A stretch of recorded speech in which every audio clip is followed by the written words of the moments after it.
Hello and welcome to Digital Medboard. Here we go. We are examining the right inguinal region.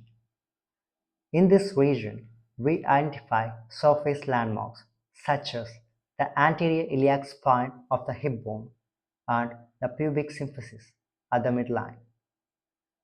If we draw an oblique line between these two structures, the midpoint of this line is known as the mid-inguinal point.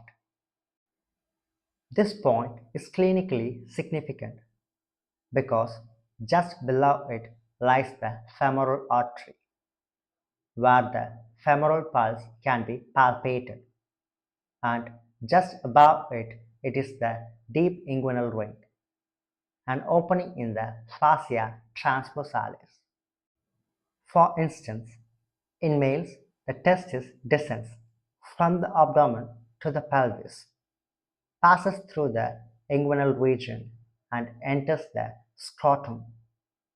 Accompanying the testis is the ductus deferens, which is enclosed within the spermatic cord. Since sperm production requires a temperature 2 degrees Celsius lower than the body temperature, so the testes are located outside the body.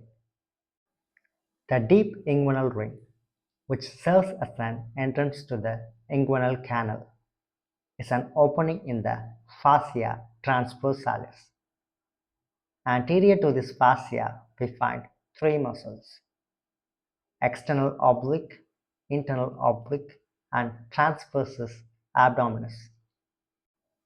The superficial inguinal ring is covered by the external oblique muscle, which is the outermost of these three muscles. We got a question.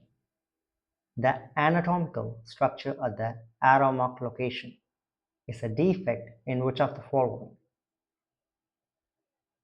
Based on our discussion, the arrow mark structure is the deep inguinal ring, which is an opening in the fascia transversalis.